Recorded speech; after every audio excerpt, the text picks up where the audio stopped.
नमस्कार, स्वागत है आप सभी का आज की चर्चा में। मैं हूं आपके साथ अमृता चौरसिया और आज की चर्चा का हमारा विषय है किफायती और सुलभ न्याय व्यवस्था। कहते हैं जस्टिस डिले जस्टिस डिनाय, यानी कि न्याय अगर समय पर ना मिले तो वो न्याय ना मिलने के बराबर है। न्यायपालिका के महत्व पर प्रकाश डालते हुए उपराष्ट्रपति एम वेंकैया नायडू ने कहा है कि न्यायपालिका हमारी नीति का एक प्रमुख स्तंभ है। उपराष्ट्रपति ने कहा है कि ये सुनिश्चित करना हमारा कर्तव्य है कि हम सामूहिक रूप से न्यायिक प्रक्रियाओं में सुधार लाएं और प्रभावशीलता और दक्षता के उच्च स्तरों को प्राप्त करें। उपराष्ट्रपति एम वेंकैया नायडू ने कहा कि आम आदमी के लिए सुलभ, सस्ता और जल्द न्याय बेहद जरूरी है और इसके लिए सुनवाई में देरी, कानूनी प्रक्रियाओं की लागत और पहुंच की रुकावटों को दूर किया जाना बेहद जरूरी है। उपराष्ट्रपति ने जनप्रतिनिधियों से जुड़े आपराधिक मामलों, चुनावी विवादों और कदाचारों के मामलों के लिए भी अलग से फास्ट ट्रैक कोर्ट की जरूरत बताई है। साथ ही उन्होंने कहा कि न्यायपालिका में लंबित मामलों के जल्द निपटान के लिए नियुक्तियां और तेजी से सुनवाई होनी चाहिए, जिससे आम आदमी को सुलभ, सस्ता और जल्द न्याय मिल सके। उन्होंने इसके लिए तकनीक के इस्तेमाल पर भी जोर दिया है। उपराष्ट्रपति ने उपभोक्ताओं के हितों की रक्षा के लिए इससे संबंधित कानूनों को मजबूत बनाने पर बल दिया है। साथ ही न्यायपालिका में जनहित याचिकाओं के महत्व पर भी प्रकाश डाला है। उपराष्ट्रपति ने लंबित मामलों को गंभीरता से लिया है और बताया है कि एक चिंता का विषय है और देश में लगभग 4 करोड़ लंबित मामलों को हल करने के लिए व्यवस्थित समाधान ढूंढने के उन्होंने सुझाव दिए हैं। उन्होंने कहा कि अधिकतर मामले निचली अदालतों में फंसे हैं, जहां पर कुल लंबित मामलों में से लगभग 87% जो हैं वो अटके हुए हैं। उपराष्ट्रपति ने इस समस्या से निपटने के लिए कुछ उपायों को भी सुझाया है। उन्होंने बताया है कि बार बार जो तारीख पर तारीख पड़ती है, यानी कि स्थगन होता है, उससे बचा जा सकता है और असाधारण स्थितियों को छोड़कर हम एक मानक संचालन प्रक्रिया विकसित कर सकते हैं। तो आज की चर्चा में आज हमारे साथ जो खास पैनलिस्ट जुड़े हैं, उनसे हम बात करेंगे कि देश में किफ़ायती और सुलभ न्याय व्यवस्था की ज़रूरत कितनी है, साथ ही इस लक्ष्य को हासिल करने के लिए जो अब तक कदम उठाए गए हैं उनमें और तेज़ी लाने की कितनी आवश्यकता है, और इसके साथ ही साथ हम बात करेंगे इस राह में आ रही चुनौतियों की भी। तो मेरे साथ 2 खास मेहमान जुड़े हैं, उनसे आपका परिचय करवा देती हूँ। डॉक्टर सतीश चंद्रा हैं, आप फॉर्मर जज हैं इलाहाबाद हाई कोर्ट। सर, बहुत स्वागत है आपका राज्यसभा टीवी में। साथ ही सुप्रीम कोर्ट के लॉयर मेरे साथ जुड़े हुए हैं, देश रतन निगम। आप दोनों खास मेहमानों का बहुत स्वागत। चर्चा की शुरुआत डॉक्टर सतीश मैं आपसे करना चाहूँगी। जिस तरीके से उपराष्ट्रपति ने कहा है कि न्यायपालिका हमारी नीति का एक प्रमुख स्तंभ है और उन्होंने इस बात पर जोर दिया है कि सभी के लिए किफ़ायती और सुलभ न्याय व्यवस्था होनी चाहिए। इस बात को आप किस तरीके से देखते हैं और मौजूदा परिस्थितियों में कितनी आवश्यकता है इस बात की कि जो न्याय है वो जल्द से जल्द मिले, सुलभ मिले, किफ़ायती मिले? ये जो आज आपका टॉपिक है ये बहुत विस्तृत विषय है। इसके लिए तो आपको कई एपिसोड बनाने पड़ेंगे, लेकिन संक्षेप में ये बताना चाहूंगा कि आज जैसा आपने कहा कि 4 करोड़ केसेस हमारे यहाँ पेंडिंग हैं, जिसमें से 87% तो लोअर जुडिशरी में ही है। मैं इलाहाबाद हाई कोर्ट को बिलोंग करता हूँ, वहां मैंने देखा है कि 10 लाख से ऊपर केस पेंडिंग है और सन 75 से लोग बात क्रिमिनल केसेस के अंदर वेट कर रहे हैं और सिविल का तो मालूम ही नहीं कब से कर रहे हैं। और सबसे तो पुराना आपने देखा था रामलीला केस, जो सबसे पुराना केस था। इसके साथ साथ ही एक दूसरा एस्पेक्ट ये भी है वैकेंसीज का, अपॉइंटमेंट्स का। जब जुडिशरी में अपॉइंटमेंट ही नहीं होंगे तो सुनवाई कहां से होगी? अभी जो है 3 फरवरी को लोकसभा के अंदर सरकार की तरफ से एक स्टेटमेंट दिया गया और उसमें बताया कि एज ऑन 1 फरवरी हमारे यहाँ जो है 400 वैकेंसी तो हाई कोर्ट्स में है, जहाँ की 1600 करीब हमारे यहाँ सैंक्शन स्ट्रेंथ है 1000 प्लस, उसमें 400 वैकेंसी तो वहां पर है। Similar position is lower judiciary, वहां पर मोर देन 1/3 वैकेंसीज खाली हैं।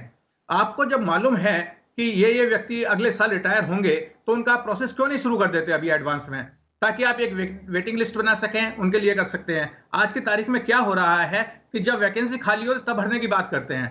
अभी मैंने देखा कि चेन्नई हाई कोर्ट के अंदर चीफ जस्टिस को कहा गया कि 2 वैकेंसी अगले 2 महीनों में खाली होने वाली हैं। उन्होंने कहा नहीं भाई, मैं तो वही करूंगा जो एज ऑन टुडे है।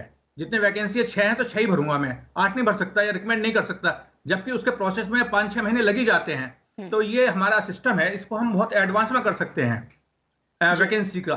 और बिना उसके वैकेंसी के फिलअप करे तो आप कैसे देखेंगे कि कोर्ट काम कर पाएंगे। दूसरा इंफ्रास्ट्रक्चर है, जो स्टेट गवर्नमेंट की लाइबिलिटी बनती है, जिम्मेवारी बनती है, रेस्पॉन्सिबिलिटी बनती है, वहां पर कई स्टेट के अंदर तो इंफ्रास्ट्रक्चर है ही नहीं। जो लोअर कोर्ट की सर्किट बेंच लगी हुई है, कहीं गैराज में लगी हैं, कहीं छोटी जगह लगी हुई हैं, तो इंफ्रास्ट्रक्चर नहीं है तो काम करने का माहौल ही नहीं बनता कि डिस्पोजल हो पाए, इतनी गर्मी में बैठे हैं पंखे के नीचे। तो ये सब जो फैक्टर्स हैं ये आपको कंट्रीब्यूट करते हैं जिससे कि हमारे यहाँ पेंडेंसी बढ़ती है और सुलभ स्वास्थ्य नहीं हो पाता है। अब आता हूं उसके अंदर की जो किफायती आप बताते हैं कि किफायती होना चाहिए, किफायती कैसे होगा? अभी कल ही सुप्रीम कोर्ट के बार काउंसिल के इलेक्शन हुए हैं, उसमें कितना पैसा खर्च हुआ है, करोड़ों रुपया, कोई नहीं बता सकता। आखिर ये पैसा आएगा कहां से? क्लाइंट से तो आएगा। वकील के घर खेती तो होती नहीं है, तो ये पैसा क्लाइंट से आना है, तो फीस लेते हैं। और हर आदमी जो है सालवे साहब को तो एंगेज नहीं कर सकता या और नहीं कर सकते। और दूसरा ये है कि जो हमारी यंग जनरेशन के वकील आ भी रहे हैं और पुरानी जनरेशन के हैं, वो चाहते हैं कि लिटिगेशन पेंडिंग रहे, लिटिगेशन कभी खत्म ना हो। क्योंकि कि जैसे बाप कहता है बेटे को कि भाई तुम्हारे इस राय साहब के केस से तो तुम्हारी बहन की शादी हुई थी और तुम्हारी पढ़ाई हुई थी और तुम इसको खत्म कैसे करवा सकते हो? तो एक वो उनकी एक टेंडेंसी बनी रहती है कि उसको खत्म नहीं करना है। वकील का तो इंटरेस्ट यही है कि जितनी देर आप पेंडिंग रखेंगे उतना ही उनको मिलता रहेगा, क्योंकि क्लाइंट जब भी आएगा कुछ ना कुछ दे के ही जाएगा जी। तो ये सारे के सारे फैक्टर्स हैं कि इसको किया जाए। दूसरा, जो हमारे स्टेक होल्डर्स हैं लिटिगेशन के अंदर, सबसे पहले आता है लिटिगेंट, चाहे वो वादी हो या प्रतिवादी हो। अगर उसके अंदर सिविल केस है तो उसको स्टे मिल गया, और क्रिमिनल केस है तो उसको बेल मिल गई। उसके बाद वो नहीं चाहेगा कि जब ये केस दोबारा लगे, और वो हर तरह से हथकंडा अपनाएगा कि केस लिस्ट पर आई नहीं, तो उसको तो स्टे मिला हुआ है, उधर बेल मिली हुई है। तो इसके लिए टाइम बाउंड होना चाहिए कि भाई आपको 180 डेज का हम स्टे दे रहे हैं, 180 डेज का वो दे रहे हैं, ताकि उसको पता लगे क्या है क्या नहीं। यहाँ तो टिल फर्दर ऑर्डर चल रहा है। टिल फर्दर ऑर्डर में इलाहाबाद में था कि एक जो एयरफोर्स का ऑफिसर था, उसकी 56 ईयर्स थी उस टाइम में रिटायरमेंट एज, उसको टिल फर्दर ऑर्डर के नाम पे वो 62 तक चला गया। अब किसी की हिम्मत नहीं कि हाईकोर्ट के स्टे को कुछ कर पाए। तो सारे फैक्टर्स हैं जिनको हमें ध्यान से देखना चाहिए, और इसके अंदर देख सकते हैं कि इसके अंदर और क्या सुधार हो सकते हैं। जी, अब किफ़ायती और सुलभ न्याय व्यवस्था की राह में जो रोड़े हैं, जो रुकावटें हैं, और जिन बातों का जिक्र डॉक्टर सतीश ने किया है, देश रत्न निगम जी, मैं आपके पास आना चाहूँगी, कितनी चिंताजनक स्थिति है ये। और जब हम किफ़ायती न्याय व्यवस्था की बात करते हैं, हम देखते हैं कि किस तरीके से जो कई बार छुपी हुई लागतें हैं, कई बार जो पूरी खर्च की जो प्रक्रिया है, जब न्याय लंबा अटकता है तो उसमें खर्च भी बहुत ज़्यादा होता है, और आम नागरिक जो हैं, आम लोग हैं, कहीं ना कहीं उनके हाथ से बाहर चला जाता है। इस समस्या का निराकरण करने के लिए किस तरह के उपाय, जैसे कि उपराष्ट्रपति ने भी कहा है कि जो है हम मोबाइल अदालतें, लोक अदालतें जैसी तकनीक जो है वो विकसित कर सकते हैं, और सुलभ न्याय देने के लिए, किफ़ायती न्याय देने के लिए निःशुल्क न्याय व्यवस्था, वकील जो अपनी तरफ से हैं वो भी इसकी पैरवी कर सकते हैं। इस चीज को आप, इस समस्या को आप कैसे एड्रेस करना चाहेंगे? अमृता जी, सबसे पहली बात तो मैं आपको ये बता दूं, अगर क्लाइंट का भी पैसा अगर खर्च हो रहा है तो सरकार का भी हर केस पे लाखों रुपए खर्च होते हैं जी। तो सरकार भी चाहेगी कि किफायती हो, जल्दी हो और सुलभ हो, और बहुत जल्दी ही वाद का निपटारा हो जाए जी। तो मैं सबसे पहले ये समझता हूँ कि हमारी जो भारतीय भाषाएं हैं, न्याय उसमें होना चाहिए।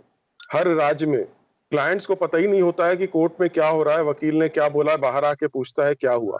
तो हमारी न्याय व्यवस्था सबसे पहले भारतीय भाषाओं में होनी चाहिए, और सुप्रीम कोर्ट ने बहुत अच्छा कदम उठाया है, उसमें 6 भाषाओं में उसने अनुवाद करने शुरू कर दिए हैं जो उनके जजमेंट्स आते हैं। दूसरा, लीगल एड एक और व्यवस्था है जो कि हमारे कोर्टों में प्रोवाइड की जाती है, चाहे वो हाई कोर्ट हो, सुप्रीम कोर्ट हो या निचली अदालतें हो, और उसको भी और सुदृढ़ करना चाहिए, जिसमें कि जो नहीं अफोर्ड कर सकता है इतनी महंगा, कोई वकील या वकील को फीस भी नहीं दे सकता है, तो वो व्यवस्था है अभी, उसको और सुदृढ़ करने की जरूरत है।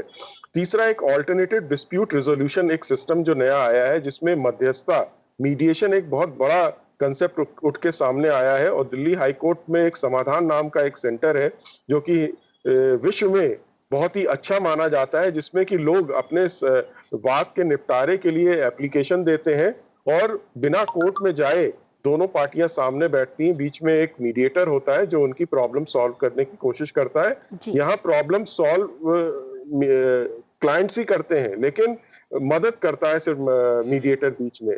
तो ये जो चीजें हैं ये बहुत तेजी से आ रही हैं। दूसरा, और जो देरी है, सबसे ज्यादा जो प्रॉब्लम आती है, क्या हो रहा है हमारी न्याय व्यवस्था में, प्रक्रिया हावी हो जाती है न्याय पे।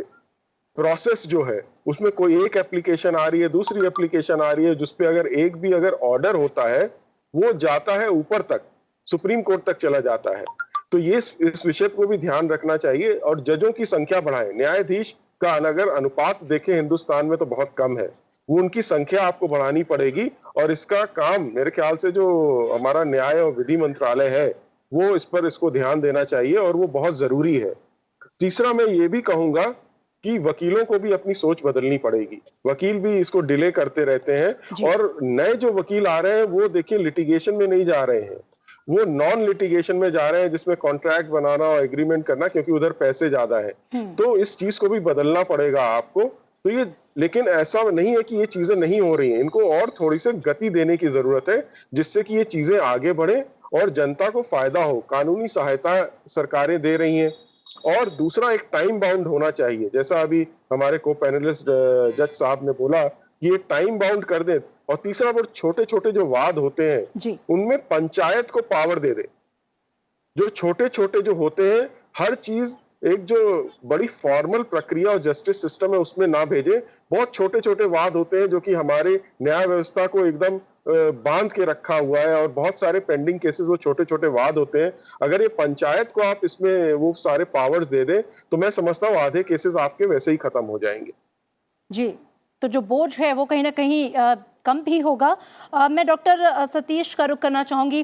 डॉक्टर सतीश, जिस तरीके के उपाय देश रत्न निगम जी ने भी बताए, मैं आपसे जो सबसे इम्पॉर्टेंट प्रॉब्लम बताई, जो डिले वाला जो प्रोसेस है, तारीख पर तारीख की जो स्थिति है, कहीं ना कहीं उससे सबसे ज़्यादा दिक्कत होती है और वो जस्टिस डिले, जस्टिस डिनाई वाली जो स्थिति है वो उत्पन्न होती है।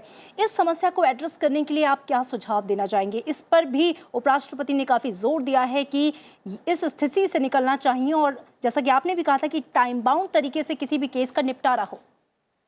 देखिए, निगम साहब ने जो सजेशन दिए हैं वो ऑलरेडी इन द एग्जिस्टेंस और उनमें इंप्रूवमेंट की जरूरत है। उस बात में मैं एग्री करता हूँ, उसमें बहुत ज्यादा इंप्रूवमेंट की जरूरत है। उसको और भी एक्सपीडियस बनाया जा सकता है ताकि बेटर सर्विस मिल सके लिटिगेंट को। अब आता है कि उसके लिए फास्ट जो हमारे यहाँ पेंडेंसी है उसको रिड्यूस कैसे किया जाए। जो 4 करोड़ की पेंडेंसी पहले तो उसको रिड्यूस करना है। उसके लिए तो मैं आपको कहना चाहूंगा, एक तो आप ट्रांसफर ऑफ जजेस का रखें सिस्टम, कि जो हाई कोर्ट में भी है उनको जरूरी नहीं कि वो जिस हाई कोर्ट में प्रैक्टिस करता है वहीं एलिवेट हो। मैं आपको एक छोटा सा एग्जांपल देना चाहूंगा कि जब मैं एक जूनियर जज था लखनऊ बेंच में, तो एक मेरे पास मैंडेमस की रिट आई और उसमें यह था कि 12 बंकी रोड पर एक जानवर की डेड बॉडी पड़ी है, उसको रिमूव किया जाए। हमने तुरंत एसडीएम को कहा कि भाई इसको बॉडी को रिमूव कर दो। सीनियर जो मेरे साथ बैठे थे उन्होंने उसको 4 हफ्ते का टाइम दिया काउंटर फाइल करने के लिए और रीजॉइंडर के लिए अलग से टाइम दे दिया। जब हम चैम्बर में आए, मैंने पूछा सर इसमें बचा क्या था?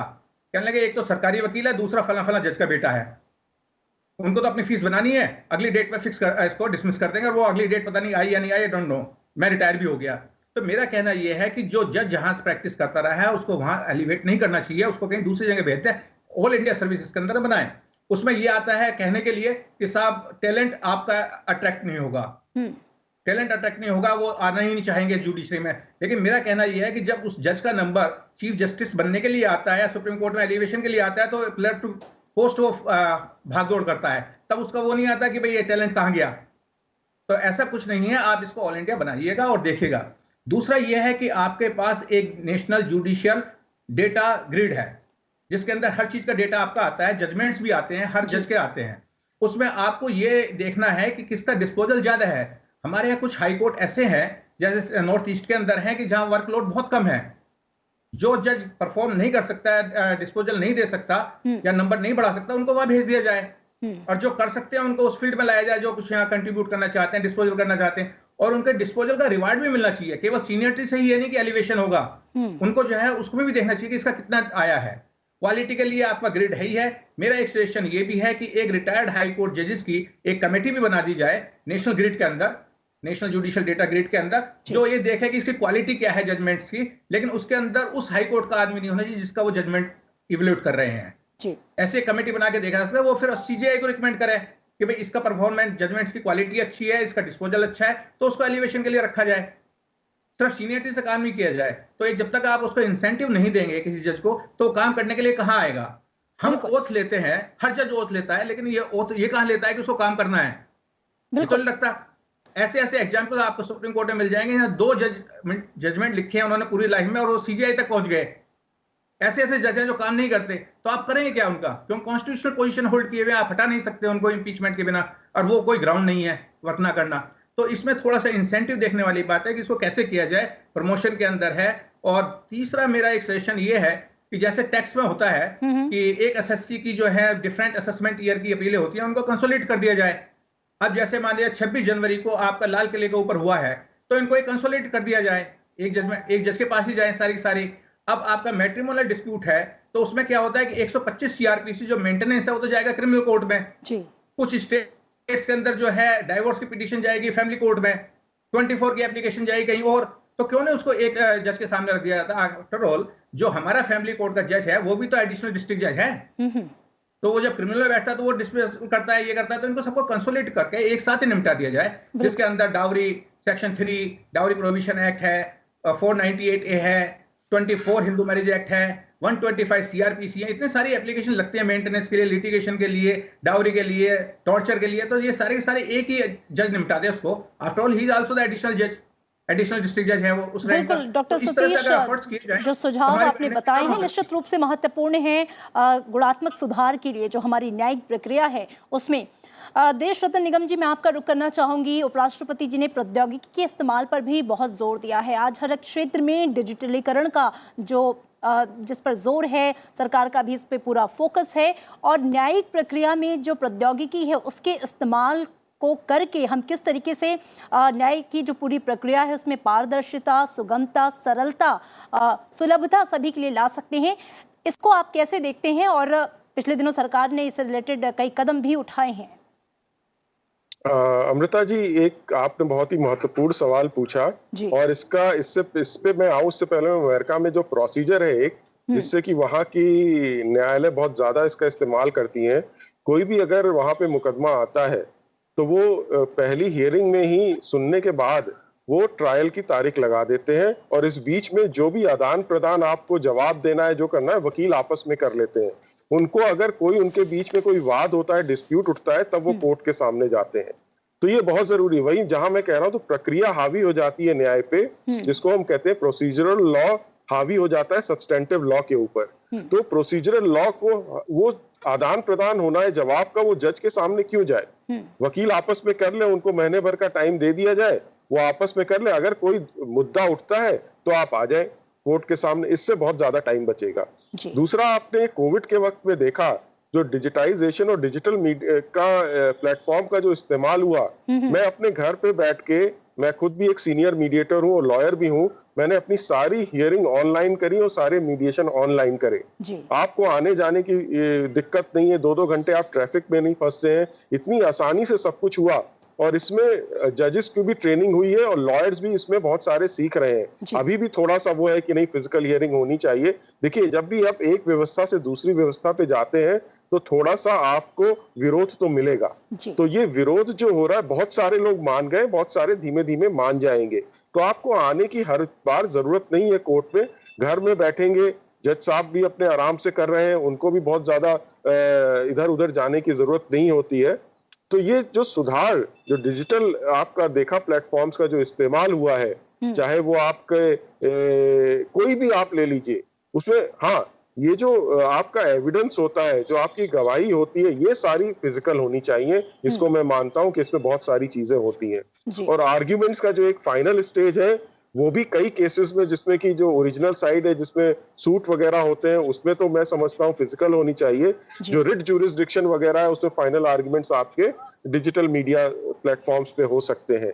तो ये बहुत इंपॉर्टेंट है, इससे बहुत सारी चीजें कम हो जाएंगी। और पैंडेमिक के वक्त ये साफ देखा गया कि सिस्टम बहुत कारगर हुआ है, चाहे वो सुप्रीम कोर्ट में हो, हाई कोर्ट में हो, यहाँ दिल्ली में तो ट्रायल कोर्ट, डिस्ट्रिक्ट कोर्ट में भी बहुत अच्छे से हुआ है, हम लोगों ने किया है। और जजेस को इसके लिए धन्यवाद आपको करना पड़ेगा कि ऐसे ओकेजन पे वो ऊपर उठे और उन्होंने भरपूर तरीके से इसमें हिस्सा लिया और इसको सफल साबित किया। और वकीलों को भी आपको धन्यवाद करना चाहिए इस बात का। और क्लाइंट्स भी देखिए, अब धीमे धीमे क्लाइंट्स भी जुड़ने लगे हैं उस पर, और उनको लगता है कि वो जज से सामने साफ मुखातिब हो रहे हैं और उनको बोल रहे हैं। जज भी उनको लगता है सीधे उनको ही एड्रेस कर रहा है, क्योंकि उसमें विंडोज बनी होती है, सबके चेहरे आ रहे होते हैं। तो एक ये जो न्याय प्रक्रिया का जो सरलीकरण हुआ और वो आपकी जनता के करीब हुआ। देखिए न्याय जनता के लिए है, ना वकील के लिए है, ना जज के लिए है। हम लोग सिर्फ माध्यम है जनता को न्याय पहुंचाने के लिए। तो इस डिजिटाइजेशन की वजह से जो डिजिटल प्लेटफॉर्म पे जो न्याय प्रक्रिया चालू हुई है, मैं समझता हूं इससे जो जनता है, न्यायाधीश है और हमारा जो अधिवक्ता है, ये तीनों के तीनों बहुत करीब आए और उनमें आपस में विश्वास भी बहुत बड़ा है। बिल्कुल, और प्रधानमंत्री ने भी अभी कुछ दिन पहले ही कहा था कि डिजिटल इंडिया मिशन आज बहुत तेजी से हमारे जस्टिस सिस्टम को आधुनिक बना रहा है। आज देश में 18,000 से ज़्यादा कोर्ट कंप्यूटराइज्ड हो चुके हैं। सुप्रीम कोर्ट से वीडियो कॉन्फ्रेंसिंग और टेली कॉन्फ्रेंसिंग को लीगल सेंटिटी मिलने के बाद सभी अदालतों में ई प्रोसीडिंग में जो है वो तेज़ी आई है और प्रधानमंत्री ने इसे वक्त की ज़रूरत भी बताया पिछले दिनों। मैं रुक करना चाहूँगी डॉक्टर सतीश, आपका जो परंपरागत न्याय प्रणाली है, अब जोर इस बात का है कि हम वैकल्पिक न्याय प्रणाली की ओर बढ़ें ताकि जो किफ़ायती है या सुलभ है या जल्द से जल्द न्याय है वो मिल सके। तो वैकल्पिक न्याय व्यवस्था की जब हम बात करते हैं तो वो कौन कौन सी चीज़ें हैं जो जहन में आती हैं और जो हमारे इस लक्ष्य को देने में सहायक हो सकती हैं? देखिए, निगम साहब ने बहुत ही अच्छी तरह से समझाया है कि डिजिटाइजेशन का क्या यूज है और इससे क्या फायदे हुए हैं। बेसिकली हम लोग हैं स्टेटस को, अगर एक सिस्टम से दूसरे सिस्टम में जा रहे हैं तो उसका पोजीशन तो होना ही है, लेकिन धीरे धीरे सब लोग उसको मानने लगेंगे और उससे वो होने लगेगा। डिजिटाइजेशन से बेस्ट एग्जाम्पल उन्होंने दिया कि मीडिएशन में उन्होंने काफी केस निपटाए हैं। मेरा भी एक्सपीरियंस है कि आर्बिट्रेशन में हमने बहुत सारे केस निपटाए हैं। एक आर्बिट्रेशन एक्ट जो है 1996 का, उसके अंदर लिमिट दी गई है 1 साल की, 1 ईयर आपको खत्म करना है। उसके बाद 6 महीने के लिए दोनों पार्टी मिलकर टाइम बढ़ा सकती हैं और उसके बाद जो है फिर कोर्ट में जाना पड़ता है, वहां आपको कॉस्ट देने पड़ते हैं। तो इसी तरह से अगर हम टाइम बाउंड चीज लेकर के चलेंगे तो या कुछ एक्ट में लेकर चलेंगे तो मेरा विचार है कि काफी स्पीडी डिस्पोजल हो सकता है। टेक्नोलॉजी का हम यूज कर ही रहे हैं। ये जो आप कह रहे हैं स्विच ओवर करना, ये जो डिजिटाइजेशन है, वीडियो कॉन्फ्रेंस से है, अब हम भी वीडियो कॉन्फ्रेंस से बात कर रहे हैं आपसे, ये जो सब चीजें हैं टेक्नोलॉजी का ही यूज हो रहा है और देश के अंदर टेक्नोलॉजी का अवेलेबिलिटी भी बढ़ी है और एडवांसमेंट भी आया है। अब हमारे यहाँ 5G की तैयारी हो रही है, आने वाले टाइम में तो और फास्ट हो जाएगा। तो इसमें थोड़ा टाइम जरूर लगेगा लेकिन हो जाएगा।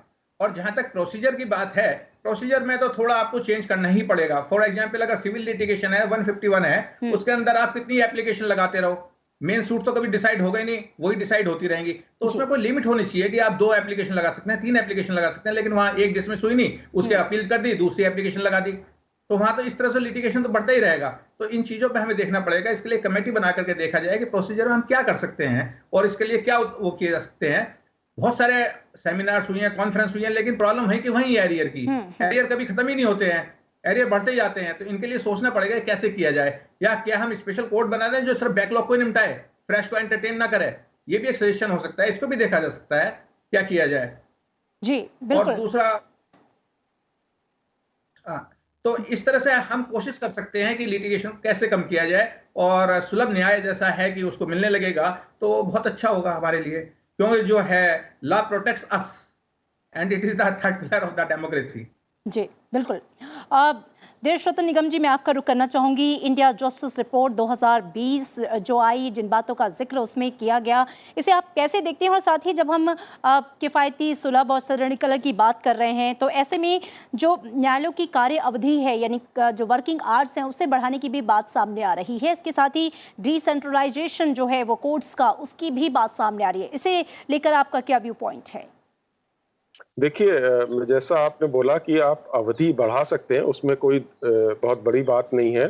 2 शिफ्ट में जजेस बैठ सकते हैं सेम कोर्ट में, तो आपका इंफ्रास्ट्रक्चर का सही इस्तेमाल भी होगा, पूरा इस्तेमाल भी होगा। दूसरा, जो हमारा ऑल्टरनेट डिस्प्यूट रेजोल्यूशन है, उसको जनता तक नीचे लेके बहुत ज्यादा जरूरी है। जैसे आर्बिट्रेशन हुआ, जैसे अभी बताया गया, और मीडिएशन हुआ, मध्यस्थता है, जो और भी चीजें हैं, और पंचायत का जैसे मैंने बोला इन्वॉल्वमेंट है, ये सारी चीजें देखिए बहुत जरूरी हैं। और जनता इस वक्त बहुत ही अवेयर हो चुकी है। देखिए, वो उसको मालूम है कि सुधार आ सकते हैं, और कहीं ना कहीं जो सिस्टम है वो स्टेटस को, जैसा अभी बोला कि वो स्टेटस को चाहता है, वो बदलाव नहीं चाहता। तो उस बदलाव के लिए देखिए कैसे आएगा, उसमें ट्रेनिंग की जरूरत है। जो स्टेक होल्डर्स है उनकी ट्रेनिंग हो, उनको समझाया जाए कि देखिए इससे आपका ही भला है और जनता का भी भला है। जनता को न्याय मिलेगा तो न्यायाधीश की तारीफ होती है। न्यायाधीश को देखिए क्या चाहिए, उसको ये लगे कि हमने जो फैसला किया है अपने हिसाब से, अपने कॉन्शियंस के हिसाब से सही किया है। इससे ज्यादा हमको क्लाइंट को उम्मीद नहीं है, ना उससे बहुत ज्यादा। देखिए जज साहब ने अपना जो फैसला दिया है वो अपने कॉन्शियस के हिसाब से सही दिया है। गलत सही तो ऊपर की अदालतें देखती रहेंगी। और ये आजकल जो एकदम बदलाव आ चुका है आपके न्याय प्रणाली में, जो नए यंग जजेस आ रहे हैं उनमें भी आपको बदलाव देखने को मिलेगा। वो टेक्नोलॉजी के प्रति उनका रुझान बहुत अच्छा है, वो अवेयर हो रहे हैं, बार बार ट्रेनिंग प्रोग्राम उनके लिए ऑर्गेनाइज हो रहे हैं जजेस के लिए। मैं अपने दिल्ली हाई कोर्ट के बारे में बता सकता हूँ, ये अलग कोर्ट बना दिए गए हैं जहां पुराने पेंडिंग केसेस हैं, उनको इतने से इतने साल के हैं वो आप डिसाइड करें। तो एक प्रक्रिया सही चल चुकी है जिसपे कि इस सरकार का पूरा देखिए जोर है कि न्याय किफायती हो, सुलभ हो, सरल हो। देखिए सरलीकरण बहुत जरूरी है। इतना ज्यादा कॉम्प्लेक्स है हमारा ये कि कई बार तो ऐसा लगता है कि हम उसी में शब्दों के जाल में ही घूम रहे हैं। तो उसका सरलीकरण, और इसमें हिंदी भाषा और राज्य की जो भाषाएं हैं वो बहुत काम कर सकती हैं।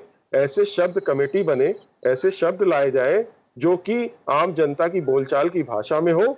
आप टेक्निकल शब्द रखिए उसका, लेकिन साथ में उन शब्दों को भी हमारे जो बहुत सारे अधिनियम है, नियम है और बहुत सारे जो आपके एक्ट्स हैं, हाई कोर्ट रूल्स हैं, उनमें उन शब्दों का प्रचलन और प्रयोग होना चाहिए। जो जनता के न्याय है वो उन्हें उनकी भाषा में समझ में आ सके। जो पॉइंट्स आप दोनों ने गिनाए वो बेहद महत्वपूर्ण हैं जब हम बात कर रहे हैं न्याय प्रणाली को किफ़ायती बनाने की, सुलभ बनाने की और इसको सरल बनाने की।